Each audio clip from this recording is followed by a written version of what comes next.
ফরাসি বিপ্লবের সময় ফ্রান্সের রাজা কে ছিলেন? উত্তর সিদাক ষোড়শ Luis.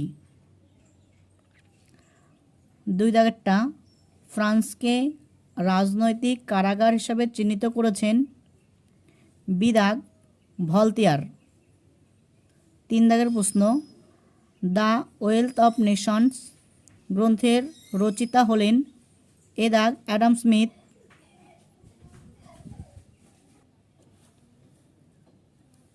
Civil constitution of the clergy নামক আইনটি বিধিবদ্ধ করা হয় সিদাক 1791 খ্রিস্টাব্দে। 5 দাগেরটা, ষোড়শ লুইকে মৃত্যুদণ্ড দেওয়া হয় 1793 খ্রিস্টাব্দের সিদাক 21 জানুয়ারি। 6 দাগ, নেপোলিয়ন জন্মগ্রহণ করেছিলেন ডি দাগ কর্সিকা দ্বীপে। 7 দাগ, নেপোলিয়ন কোন যুদ্ধে ব্রিটিশ সেনাপতি লিনসনের কাছে পরাজিত হন? বি দাগ নীল নদের যুদ্ধে। কনফেডারেশন অব দ্য রাইন গড়ে ওঠে সি দাগ 16টি জার্মান রাষ্ট্র নিয়ে। 9 দাগেরটা, পোড়ামাটি নীতি গ্রহণ করেছিল বি দাগ রুশ বাহিনী। নেপোলিয়ন পবিত্র রোমান সাম্রাজ্যের পতন ঘটান সি দাগ 1806 খ্রিস্টাব্দে। ক স্তম্ভর সঙ্গে খ স্তম্ভ মেলাও। অসাম্যের সূত্রপাত বি দাগ রুশো। সন্ত্রাসের শাসন সি দাগ রোবস্পিয়ার। আবেসিয়েস এ দাগ ডাইরেক্টর।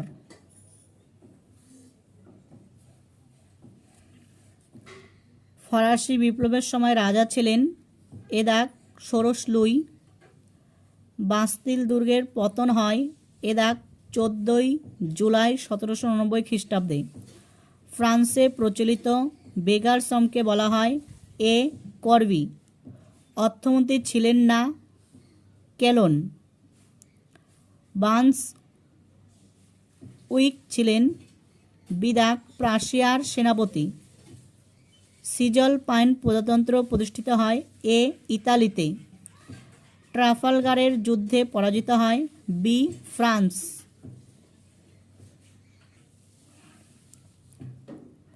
ওয়ার অ্যান্ড পিস উপন্যাসটির লেখক ছিলেন লিও তলস্তয়। বিদাগ। জাতিসমূহের যুদ্ধ নামে পরিচিত ডি দাগ লিপজিগের যুদ্ধ। নেপোলিয়ন বিরোধী জুন্টা বা সামরিক চক্র গড়ে ওঠে এ দাগ স্পেনে। সাকলত কারা? ফ্রান্সের খেটে খাওয়া দরিদ্র মানুষদের বোঝানো হতো সাকলত। অ্যাসাইনেট কি?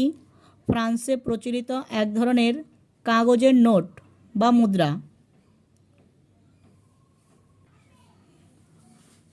ফিজিওক্র্যাট সি দাগ অর্থনীতিবিদ। টেইলি এ ভূমিকর।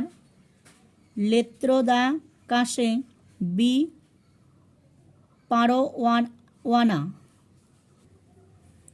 বুর্জোয়ারা ছিল সি দাগ তৃতীয় সম্প্রদায়ের একটি অংশ। Discourse on the origin of inequality গ্রন্থের রচিতা হলেন বি রুশো।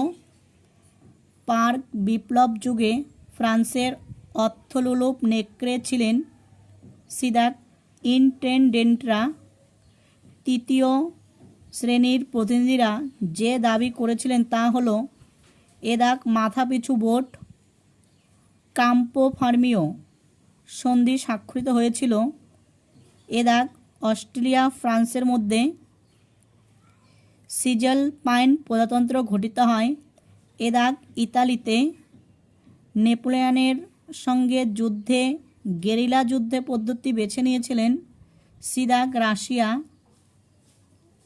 লিপজিগের যুদ্ধ সংঘটিত হয় 1813 খ্রিস্টাব্দে সি দাগ।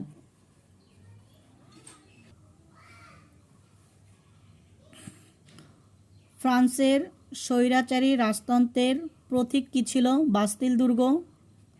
ফ্রান্সে প্রচলিত দুটি করের নাম লেখো। টাইট, তারপর বেইলি, ক্যাপিটেশন,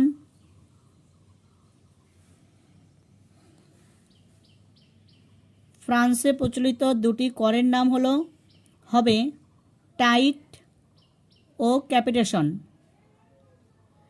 পেরি কমিউনিয়নের প্রথম মেয়র কে ছিল? এটার অ্যান্সার হবে বেইলি।